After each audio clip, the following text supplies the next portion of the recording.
আমি সবসময় বলি যে আমরা অ্যাচিভমেন্ট বেসড সিভি বানাই। তো একজন প্রোডাকশনের জেনারেল ম্যানেজারের সিভিতে আমরা কিভাবে অ্যাচিভমেন্টগুলো ইনপুট দিচ্ছি এবং একটা সাধারণ সিভি থেকে কিভাবে আমরা এই সিভিটাকে আলাদা করেছি বা করছি, এটাই আপনাদেরকে আজকে শেয়ার করব। দেখুন, এই প্রোডাকশনের জেনারেল ম্যানেজার সাহেব ওনার যে সিভিটা আমাদের কাছে পাঠিয়েছেন, ওখানে ওনার কার্যাবলীগুলো লেখা ছিল। ইউজুয়ালি কি হয় যে আমরা আমাদের সিভিগুলো কিন্তু এটাই করি যে আমাদের জব রেসপন্সিবিলিটিস বা জব ডেসক্রিপশন দিয়ে আমরা একদম গদবাঁধা যে কাজগুলো করি এগুলো লিখে রাখি। ওনার সিভিতে এটা লেখা ছিল যে উনি প্রোডাকশন প্রসেসটা মেনটেন করে, শিপমেন্ট ম্যানেজ করে থাকেন, প্রোডাকশন প্ল্যান করে থাকেন, বাজেট করে থাকেন, ইত্যাদি ইত্যাদি আরো অনেক কিছু লেখা। বাট এই সিভিটাকে যখন আমরা করলাম, ওনার সাথে যখন আমার 1-to-1 সেশন হলো, তখন আমরা এই সিভিটাকে কিভাবে অ্যাচিভমেন্ট বেসড করলাম, আমরা ওনার কাজের জায়গাটায় ওনার জব রেসপন্সিবিলিটিসটাকে খুব অল্প কয়েকটা কথায় নিয়ে আসলাম, লাইক ওনার কোর ফাংশন হিসেবে আমরা কনভার্ট করলাম পাওয়ারফুল ওয়ার্ড দিয়ে। তারপর আমরা ওনার অ্যাচিভমেন্টগুলো বের করে আনলাম, লাইক উনি কত পার্সেন্ট প্রোডাকশন গত বছর বের করেছে, মানে বৃদ্ধি করেছে, তার আগের বছর বৃদ্ধি করেছে।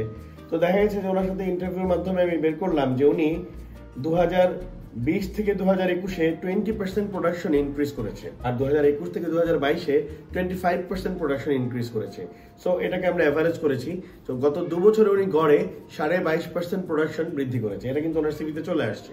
তারপর ওনার সিভিতে আসছে যে উনি কনজামশনটা কিভাবে কমিয়েছে, যেমন উনি ফেব্রিক কনজামশন কমিয়েছে, কত পার্সেন্ট কমিয়েছে, এবং সেটা ইয়ারলি কস্ট কত, মান্থলি কস্ট কত, এরকম করে আমরা আর অনেকগুলো জিনিস, অনেকগুলো ক্রাইটেরিয়া আমরা এখানে বসিয়েছি, যেগুলো হচ্ছে কিছু জিনিসে হচ্ছে কস্ট সেভিং এ পড়েছে, কিছু জিনিসে তার কন্ট্রিবিউশন ছিল সরাসরি কোম্পানিতে, কিছু জিনিস হচ্ছে ভ্যালু এড করেছে, কিছু জিনিস হচ্ছে তার প্রফিট ম্যাক্সিমাইজেশনে হিট করেছে। এই জিনিসগুলো আমরা তার অ্যাচিভমেন্ট হিসেবে নিয়ে আসছি।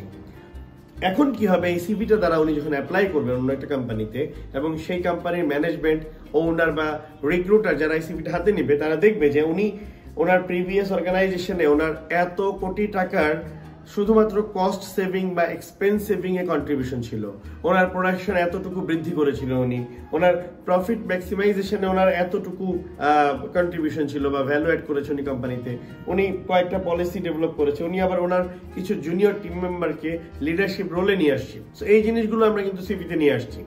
তো বন্ধুরা, আপনারা যখন আপনাদের সিভিটা ডেভেলপ করবেন বা সিভিটা লিখবেন, তখন অবশ্যই মাথায় রাখবেন আপনি গদবাঁধা কি কাজ করেন, একটা পজিশন কি কাজ করে এটা সবাই জানে, বাট আপনার অ্যাচিভমেন্টগুলো যেন সিভিতে চলে আসে। আর প্রফেশনাল সিভি যদি আপনাদের বানাতে আপনারা প্রফেশনাল হেল্প নিতে চান, তাহলে অবশ্যই আমার প্রতিষ্ঠান HR পারসেপশনের সাথে যোগাযোগ করবেন।